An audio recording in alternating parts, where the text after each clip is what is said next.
Ladies and gentlemen, Patriots all, good morning. Good morning. It's good to be with all of y'all. Secretary Gutierrez, great to be with you. Linda, thank you for your words. I know everyone's been talking about immigration. Let me just say this. The fact of our history, especially being from Virginia, and it's the 402nd year of Virginia. Virginia in our country has been strengthened and built by immigrants throughout our history. And I personally care about immigration in this country in that my mother is an immigrant who came to this country after World War II. And our party does have to stand for legal immigration, the rule of law, and there's got to be ways that we can come together for employers who can't find people, whether they're technology workers, seasonal workers, or otherwise, to find a way of matching it up. The current system we have is broken. We ought to fix it so that those who are coming to work in our country legally for this land of opportunity are able to strengthen our country. Now, I'd like to talk about this land of opportunity. That's what makes our country great, the American dream.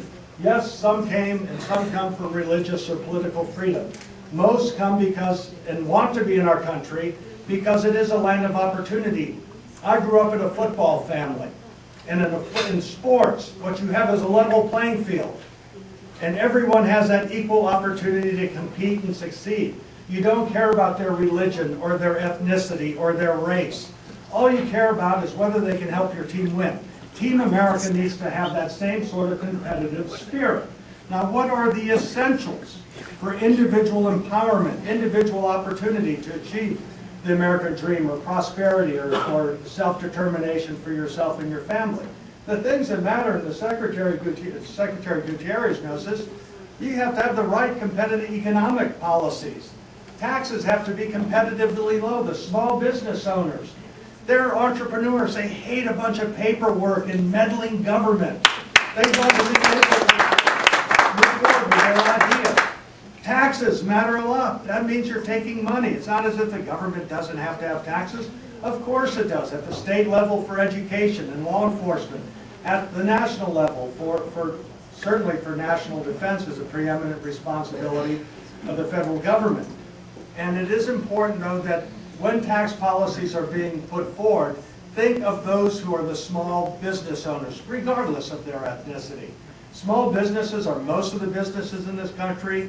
They create so many jobs. A lot of the inventions and innovations, in fact, a majority of them come from small businesses. Small businesses become medium-sized businesses and large businesses. And so it's vitally important that we have the proper pro-business, pro-jobs approach. And this economic issue is by far the #1 issue on the minds of all Americans. You look at the unemployment rates, people not being able to afford the houses that they're in. All sorts of things are all related to economic policy. And you can't just spend your way out of it. What we need to do is make sure America is the best place, the innovation capital of the world, the best place for people to invest, to work, to learn, and to raise their families. Education also is absolutely essential. It is the most important thing for individual empowerment. The best correlation between success and not is the level of education. Linda's a great advocate on education. I thought she'd talk on it, but it is really essential. But that's mostly going to be those reforms at the state level. Another issue that is vitally important to our economy and to our national security is energy. We are importing too much energy. In our country, we're running out of energy. And we are the Saudi Arabia, for example, of the world when it comes to coal. And we ought to be using coal for our electricity generation. What you have to think of, I think as Republicans, or for, I like to say, common sense conservatives, is what are the subjects that people talk about at the kitchen table? They talk obviously about whatever's going on around their neighborhood. Our families talk about sports. Others will talk about, say, crime in an area, how's school going, what's the cost of groceries, what's the electric bill this month, the natural gas bill. We pray for the troops. Safety. People care about the health of their families. They say, how was work today? Because that's what pays for all those household bills. Those are the sort of issues and ideas that we need to be advocating. As Republicans, we need to start our creative engines. That's right. Restart our creative engines based and fueled on our common sense conservative principles. And whether it's tax policy, whether it's energy policy, whether it's healthcare ideas, education reforms, national security, I think that if we advocate the ideas in a way that folks at their kitchen table will say, hey, that makes sense, that's a darn good idea, that'll help us in our family, I think that we'll have more people wanting to ride with us. And we need to reach out to everyone, obviously.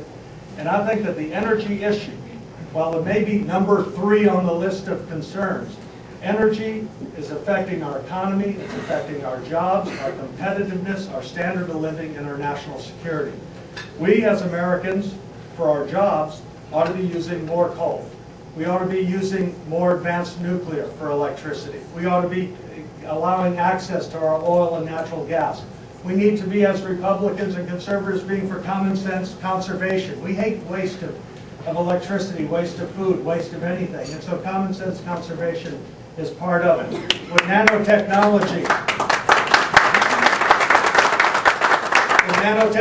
we're going to have lighter, stronger materials, solar photovoltaics, batteries, all will be a part of it.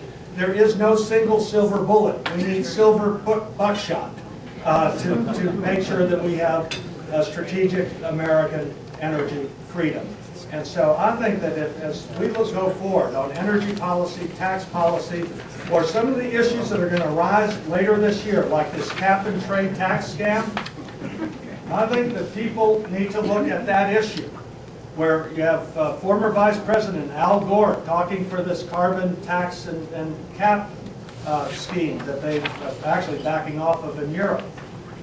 The people are going to be hurt the worst with loss of jobs, with higher electricity bills, higher food bills because of these policies, and obviously higher fuel bills, will be those who are small business owners. They will generally be those of middle income and lower income working people, because they're going to have higher electricity bills, they have less disposable earnings. And so I think that we can argue these issues on what's good for jobs in our country and for our national security and the impact on families and small business owners, and folks will be on our side. And we need to be on the side of the owners of the government, who are not the Supreme Court, who are not those in Congress, who are not the executives and governors and so forth. The owners of the country are the people. And I think that the people will stand with us. Thank you all. I don't want to